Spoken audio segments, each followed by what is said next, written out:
ठिकाण जम्मू काश्मीर, बारामुल्ला जिल्हा, उरी सेक्टर.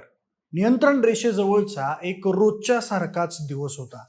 सायंकाळचे 4:30 वाजले होते. आकाश ढगाळलेलं होतं आणि कमलकोट परिसरात आपल्या देशाचे जवान आपलं कर्तव्य बजावत होते. आणि त्याच भागात अचानक एक भीषण स्फोट झाला आणि महाराष्ट्रातील 2 सुपुत्र शहीद झाले. अर्जुन राजेंद्र जाधव आणि विक्रम बाळकृष्ण चव्हाण. त्यानंतर या दोन्ही जवानांना वीरमरण आलं. म्हणजे या घटनेमधली सगळ्यात हळवी बाजू म्हणजे अर्जुन यांच्या मुलाचा पहिला वाढदिवस होता. त्या वाढदिवसासाठी त्यांनी सुट्टी देखील टाकली होती. ते साताऱ्याला आपल्या 11 महिन्यांच्या लेकरासाठी हे करणार ते करणार अशा अनेक गोष्टी ठरवून होते. आणि त्याच गोष्टी त्यांच्या डोक्यात सतत घोळत होत्या. 15 जून पासून सुट्टी मिळाल्यानं हा दिवस कधी उजाडतोय असं त्यांना झालेलं होतं. पण त्याआधीच असं काही घडेल याचा कुणी स्वप्नातही विचार केलेला नव्हता. त्यामुळे त्यांच्या प्राणज्योत माळवण्यावर संपूर्ण महाराष्ट्रावर शोककळा पसरली आहे. मंडळी, महाराष्ट्रातील हे 2 सुपुत्र कोण होते? त्या दिवशी उरीत नक्की काय घडलं? लष्कराच्या अधिकाऱ्यांनी काय सांगितले? हे सगळंच या व्हिडिओच्या माध्यमातून जाणून घेऊयात. नमस्कार, मी प्रथमेश आणि तुम्ही पाहताय विषयच भारी. मंडळी, पहिली कहाणी आहे अर्जुन राजेंद्र जाधव यांची. सह्याद्रीच्या कुशीत वसलेलं एक छोटंसं खेडं म्हणजे सातारा जिल्ह्यातलं शहापूर. इथल्या मातीत जन्माला आलेल्या अर्जुन जाधव यांचं वय होतं अवघं 30 वर्ष. 2016-17 बॅच मधून ते भारतीय सैन्य दलात भरती झाले. लष्कराच्या बॉम्बे इंजिनिअरिंग ग्रुपचा जवान असलेल्या अर्जुनची नियुक्ती नंतर 8 राष्ट्रीय रायफल्स म्हणजेच RR मध्ये झाली. अर्जुन जम्मू काश्मीरच्या उरी सेक्टरमध्ये नियंत्रण रेषेजवळ देशाच्या पहाऱ्यावर होते. 2024 मध्ये त्यांचं लग्न झालं. त्यानंतर एक नवीन संसार सुरू झाला. आयुष्याला एक नवा रंग आला आणि त्या संसारात एक छोटासा जीवही आला. तो म्हणजे अर्जुन यांचा मुलगा. येत्या 25 जून रोजी त्याचा पहिला वाढदिवस होता. आपल्या एकुलत्या एक मुलाचा पहिला वाढदिवस मोठ्या थाटामाटात साजरा करण्यासाठी अर्जुनने सगळी तयारी केली होती. त्यामुळं त्यांच्या शहापूरमधल्या घरी अगदी आनंदाचं वातावरण होतं. वाढदिवसानिमित्त त्यांच्या पत्नीनं अनेक स्वप्न देखील रंगवलेली होती. त्यात आई वडील आशेनं वाट पाहत होते. नौदलात असणारा लहान भाऊ ऋषीही उत्सुक होता आणि 15 जून पासून अर्जुनला सुट्टी मंजूर झाली होती. आपल्या लहान लेकराचा वाढदिवस साजरा करण्यासाठी ते घरी येणार होते. मात्र त्याआधीच त्यांना वीरमरण आलं. अर्जुन यांना घरी परतण्यासाठी फक्त 5 दिवस शिल्लक होते.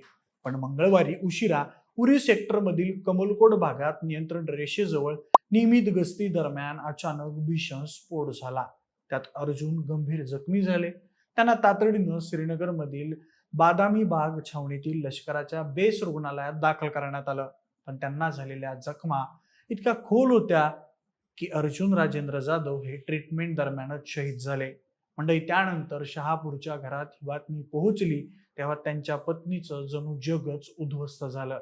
एका वृद्ध आई वडिलांचं काळीज तुटलं आणि त्यांचा 1 वर्षाचा मुलगा, ज्याला अजून बोलताही येत नाही, तो मात्र अनभिज्ञ आहे की त्याचे बाबा आता आपल्यात नसणार आहेत.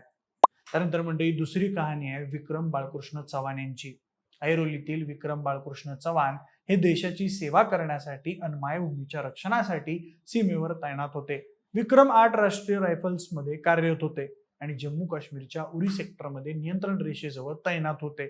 जेव्हा उरीमधील त्या स्फोटाची बातमी ऐरोलीला पोहोचली तेव्हा विक्रमच्या निवासस्थानी शोकाकुल वातावरण पसरलं. देशसेवेसाठी आयुष्य वाहून घेतलेल्या आपल्या मुलानं कर्तव्य बजावताना बलिदान दिल्याचा अभिमान असला तरी त्यांच्या अकाली जाण्यानं कुटुंबियांना मोठा धक्का बसला. विक्रम चव्हाण यांनी 2018 मध्ये सैन्यात प्रवेश केलेला होता. त्यांची पहिली नियुक्ती राजस्थानमधील सुरतगड येथे झालेली होती. कर्तव्यनिष्ठ आणि शिस्तप्रिय सैनिक म्हणून त्यांची ओळख होती. आता उरी सेक्टरमध्ये नक्की काय घडलं हेही समजून घेऊयात. जम्मू काश्मीरमधील बारामुल्ला जिल्ह्यातील उरी सेक्टरमध्ये सीमेवर कर्तव्य बजावत असताना हँड ग्रेनेडच्या भीषण स्फोटात भारत मातेच्या या दोन्ही वीर जवानांना मरण आलं. नियंत्रण रेषेजवळचा परिसर असा आहे की जिथं दर क्षणाला सतर्क राहावं लागतं आणि याच नियंत्रण रेषेजवळ नियमित गस्त सुरू असताना ग्रेनेडचा अचानक स्फोट झाला. स्फोटाची तीव्रता इतकी भीषण होती की हे दोघे जवान गंभीर जखमी झाले. त्यानंतर तात्काळ बचाव कार्य सुरू करून जखमींना हेलिकॉप्टर आणि विशेष लष्करी वाहनांच्या मदतीनं श्रीनगरमधील बदामी बाग येथील 92 बेस हॉस्पिटलमध्ये दाखल केलं. त्यानंतर डॉक्टरांच्या पथकानं त्यांना वाचवण्यासाठी शर्थीचे प्रयत्न केले, पण उपचारादरम्यान त्यांची प्राणज्योत मालवली आणि संपूर्ण महाराष्ट्र राज्यात शोककळा पसरली. मंडळी, साताऱ्यातील शहापूर गावातही दुःखाचं वातावरण आहे. तिरंगात गुंडाळलेलं पार्थिव बघून संपूर्ण गावकऱ्यांचे डोळे अक्षरशः पाणावलेले आपल्याला दिसून येत आहेत. पण तरीही लेकराचं मन पाहून आपलं देखील मन सुन्न होत आहे. याच घटनेवरून मुख्यमंत्री देवेंद्र फडणवीस यांनी या दोन्ही शहीद जवानांना श्रद्धांजली अर्पण केली आहे. मंडळी, उरी हे नाव आपल्याला माहिती आहे. 2016ला उरीवर दहशतवादी हल्ला झाला होता. त्यानंतरही हा भाग सतर्क असतो. अर्जुन जाधव आणि विक्रम चव्हाण त्याच भूमीवर तैनात होते.